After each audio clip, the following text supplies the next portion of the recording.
Governor صاحب اس وقت جو صورتحال ہے پنجاب کا وزیر اعلیٰ کون ہے؟ وزیر اعلیٰ دو ہیں، ایک آئینی وزیر اعلیٰ ہے، غیر آئینی وزیر اعلیٰ جو ہے اس نے قبضہ کیا ہوا ہے وزیر اعلیٰ ہاؤس پہ، وزیر اعلیٰ کے سارے اختیارات پہ وہ قابض ہوا ہوا ہے صرف ایک گنڈا فورس کے زور کے اوپر، جبکہ جو ایک آئینی طور کے اوپر وزیر اعلیٰ اور کیبنٹ موجود ہیں. اس دن جس دن انہوں نے اس سے گاڑی اور سب کچھ چھینا ہے اس دن اسی دن صبح اس نے جو ہے سردار عثمان نے کیبنٹ کی میٹنگ وہاں پہ کنوین کی ہے وہاں پہ پنجاب اسمبلی کے سیکریٹریٹ کے اندر. تو یہ صورتحال ہے اس وقت. یہ غیر آئینی وزیر اعلیٰ جو کر رہا ہے، یہ جو کچھ بھی فیصلے کر رہا ہے، جو کچھ بھی کر رہا ہے، ٹوٹلی غیر آئینی ہے اور یہ بالکل نل اینڈ وائڈ ہوگا. الیکشن کمیشن آف پاکستان میں بھی فلور کراسنگ کے حوالے سے سماعت کا باقاعدہ آغاز ہو چکا ہے، اس کا کچھ اثر پڑ سکتا ہے پنجاب اسمبلی کی صورتحال پہ؟ نہیں، وہ تو ظاہر ہے پنجاب اسمبلی جو سیاسی جماعتیں جو موجود ہیں وہ ڈیفینیٹلی اس پہ کوئی لائے عمل بنا رہی ہوں گی، کیونکہ ظاہر جو الیکشن کمیشن کے رولز ہیں اس کے مطابق انہوں نے شو کاز دیا ہے، پروسیڈ کیا، ڈی نوٹیفائی الیکشن کمیشن نے کرنا ہوتا ہے 30 days یا جس طرح سے بھی ہے.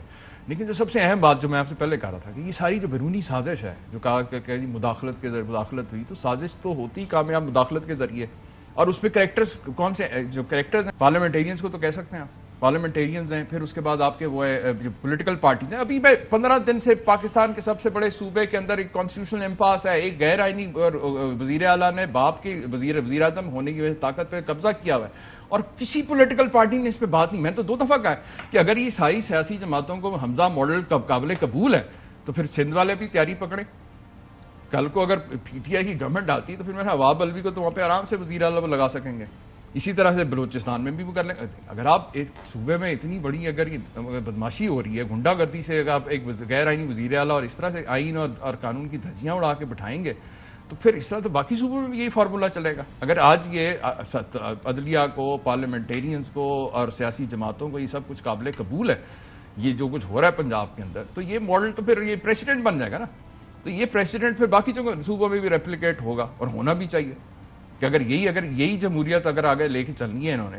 تو میں اس لیے کہہ رہا ہوں کہ اس کے اندر سیاسی جماعتوں کی قیادت اور جو سیاسی جماعتیں ان کا کردار بھی جو ہے وہ سامنے آیا ہے.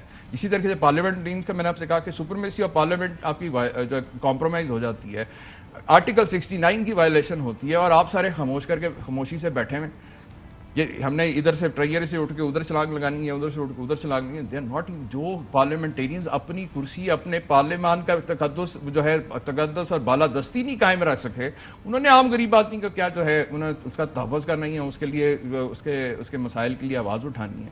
تو یہ بھی میں سمجھتا ہوں کہ پارلیمنٹیرینز بھی اس میں بہت بری طرح ایکسپوز ہوئے ہیں. اسی طریقے سے پولیٹیکل پارٹیز، یہ جو پچھلے مہینے کا ایک کرائسس رہا ہے اس کے اندر، اس لیے میں آپ سے کہہ رہا ہوں کہ ان تینوں کا کردار دیکھنا چاہیے. اچھا گورنر صاحب، آپ نے کہا کہ آپ نے انٹیریئر منسٹر رانا ثناء اللہ صاحب کو بھی خط لکھا. رانا ثناء اللہ صاحب نے آج بیان دیا ہے کہ آپ عزت سے چلے جائیں اور بہتری اسی میں چند گھنٹوں کے مہمان ہیں، نہیں تو اور بھی طریقے. بات یہ ہے کہ رانا ثناء اللہ کو میں آج کا نہیں بڑا پرانا جانتا ہوں. جب پیپلز پارٹی کے جلے ہوتے تھے اور پنجاب اسمبلی کے فلور کے اوپر اس وقت ہمیں بھی بڑے اچھے لگتے تھے، کیونکہ آج اس وقت یہ بھی میاں صاحبان کے بارے میں وہی باتیں کرتے تھے جو ہم آج کر رہے ہیں. ٹھیک ہے، اس چھوڑیں رانا ثناء اللہ کو. رانا ثناء اللہ کو یہ ذہن میں رکھنا چاہیے کہ اب وہ رانا ثناء اللہ یا پنجاب نون لیگ کے ممبر رہی ہیں، وہ انٹیریئر منسٹر ہیں پاکستان کے، حکومت پاکستان کے. So he should try to act as interior minister. میں آپ کے سامنے، میں 26 سال میری رہی ہے افیلیشن نہیں پارٹی سے. میں جس دن سے اس آفس میں آیا ہوں میں نے ٹوٹلی ایک اے پولیٹیکل ہو کے، میرے وہ پارٹی والوں نے وہاں پریس کانفرنس کرنے کی کوشش کی، میں نے کو گیٹ سے واپس کر دیا. ایسے نو، گورنر ہاؤس جو ہے وہ کسی ایک مخصوص پارٹی کا پولیٹیکل آفس نہیں بن سکتا. یہاں پہ تمام پارٹیوں کے لوگوں کو ایکولی اجازت ہے کہ میرے سے کام ہے، آنا چاہیں 100 بسم اللہ دروازے کھولیں. لیکن یہ نہیں جو پہلے بازی میں ہوتا رہا اس کا میں جواب دے نہیں ہوں. میں اس کا صرف جواب دوں جو میں جب میں اس کرسی پہ بیٹھا ہوں صرف وہ سر سے. اچھا گورنر صاحب، انٹیریئر منسٹر خود بھی لائر ہیں، وہ کہہ رہے ہیں کہ پریزیڈنٹ باؤنڈ ہے پرائم منسٹر کی ایڈوائز پہ اور آپ کو دفتر چھوڑنا پڑے گا. یہی تو افسوس ہوتا ہے کہ اتنے بڑے پرانے، جس طرح میں نے یوسف رضا گیلانی کی بات کی، رانا ثناء اللہ بھی کوئی نئے نہیں ہے، بڑے عرصے سے پارلیمنٹ میں آ جا رہے ہیں تو اور خود لائر بھی ہیں.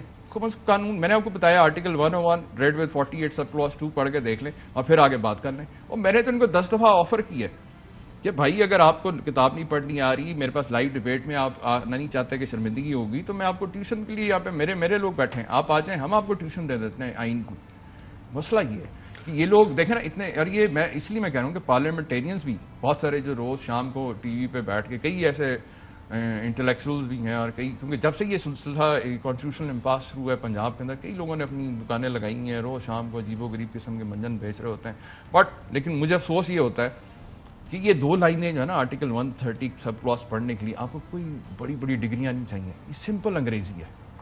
آپ کسی عام سے وکیل سے بھی پوچھیں نا، اگر نہیں سمجھ آ رہی تو وہ بھی آپ کو بتا دے گا کہ بھائی اس میں یہ 2 شرائط ہیں، تیسری کوئی بات نہیں. یہ ہے تو ٹھیک ہے، نہیں تو یہ انکانسٹیٹیوشنل ہے. اب اس میں کون سی ایسی راکٹ سائنس ہے جو رانا صاحب کو، یا چلے میاں صاحب کو دونوں تو نہیں آئے، لیکن رانا ثناء تو لائر ہے، کانسٹیٹیوشن لائر نہ بھی ہوں تو لا کی کلاس اسکول میں تو پڑھا ہوگا. میں نے بھی جو ہے مطلب جو لا اسکول میں ایک دفعہ پڑھا تھا، اس کے بعد میں نے نہیں پڑھا. میں تو دوبارہ اب جو کریش کورس مہینے 1.5 میں ہوا ہے، مطلب آنیسٹلی میں نہیں سوچ رہا تھا کہ اتنا چیلنجنگ اور اتنا لرننگ اور اتنا انٹرسٹنگ بھی تھا. اور میں نے کافی کچھ سیکھا بھی ہے اس کے اندر چیزیں. اور یہ جو کریش کورس کانسٹیٹیوشن کا، اس میں تو 2 چیزیں بڑی، اور میں جو کئی لوگ ملتے ہیں پولیٹیکل ورکرز، میں انہیں یہی کہتا ہوں کہ آپ کے لیے 2 چیزیں، it's like a Bible for political workers and political leaders. ایک آئین کی کتاب اور ایک پاکستان کی پولیٹیکل ہسٹری. پڑھیں تو صحیح کہ یہاں پہ کیا کیا کیسے کیسے سازشیں ہوئیں اور ان میں کون کون سے کردار تھے. یہ بڑا آسان ہے. دیکھیں آج کل آپ میڈیا سے، اب میں خود آپ کو یاد ہے میڈیا مینجمنٹ کافی اثر کرتا رہا ہوں. میں اس وقت بھی کہتا تھا، کیونکہ میں ان لوگوں میں سے ہوں کہ جب پاکستان میں 1.25 لاکھ ٹوٹل فیس بک کا یوزر ہوتا تھا تو ہم نے اپنی پارٹی کا سوشل میڈیا ڈیولپ کرنا شروع کیا تھا. لوگ بڑا مذاق اڑاتے تھے، لیکن بہرحال الحمدللہ آج اس جماعت کا سب ٹاپ پہ جو سوشل میڈیا کے ٹیم کی بات کی تو they have the best team. تو میں بار بار کہتا تھا کہ اب جو ہے آگے جو دور آ رہا ہے وہ 5th جنریشن ہائبریڈ وار کا ہے. ہم آج 5th جنریشن ہائبریڈ وار کی زد میں. اس میں ہمیں جہاں پہ اپنے لوگوں کی کیپیسٹی بلڈنگ کرنے کی ضرورت ہے، وہاں پہ ان کو رہنمائی کرنے کی بھی ضرورت ہے. لیڈرشپ کا کام ہے، بجائے کہ ایک دوسرے کو صرف بیٹھ کے ہم صرف گالم گلوچ میں لگ رہے ہیں. ان کا کام ہے آپ یوتھ کو بتائیں تو صحیح کہ بھائی یہ جو سازشی لوگ ہیں، ان کا جو سب سے پہلا ہدف ہے وہ آپ کے قومی ادارے ہیں، افواج پاکستان ہیں. کیونکہ قوم کا جو اعتماد ہے، جو والہانہ محبت ہے افواج پاکستان سے، وہ ہمارے دشمنوں کو ہضم نہیں ہو رہی. سو یہ جو سہولت کار، باقی جو سہولت کار ہے ان کا کردار اپنی جگہ ہے، لیکن یہ جو مین ٹارگٹ کیا جا رہا ہے، اس سے ہمیں قوم کو آگاہ کرنا ہے. ان کو بتائیں کہ بجائے کہ آپ اس پروپیگنڈے کا حصہ بنے، ہم نے اپنے اداروں کو ڈیفینڈ کرنا ہے. کیونکہ یہ جو کچھ بھی کوئی بھی محب وطن پاکستانی جو ہے، مطلب ان افواج پاکستان یا سیکورٹی ادارے جنہوں نے ہزاروں جانیں دی ہیں پچھلے 2011 سے، آپ کے وارن ٹیرر، اس سے پہلے بھی 65 کی جنگ، اس کے بعد باقی جتنا جو کچھ ہوتا رہا ہے، مطلب بڑی جو ان جان بازوں کے لیے جنہوں نے اپنی جانوں کے نذرانے پیش کیے ہیں. مطلب مجھے شاید اس لیے زیادہ محسوس ہوتا ہے کیونکہ میں کنٹونمنٹ میں ہی رہا ساری عمر، ابھی بھی رہتا ہوں، اور وہاں پہ میں جب دیکھتا ہوں شہیدوں کے لواحقین، کسی کے والد شہید ہیں، کسی کا خاوند شہید ہے، کسی کا بیٹا شہید ہے، جا کے تو دیکھیں. ان لوگوں پہ آپ الزام لگا رہے ہیں کہ وہ سازش کا حصہ ہو سکتے ہیں. مطلب کچھ شرم ہونی چاہیے، کوئی حیا ہونی چاہیے. اپنے جھگڑے آپس میں مکائیں، لیکن ہمیں اپنے جھگڑے خود بیٹھ کے مکانے چاہیے، بجائے اس کے کہ اداروں کو آپ گھسیٹیں سیاست میں. پھر اس کے بعد اور یہی لوگ جا کے ان کے جو ہے جوتے بھی پالش کر رہے ہوتے ہیں، اور پھر بعد میں جب وقت ٹائم نکل جاتا ہے پھر ان کے اوپر الزامات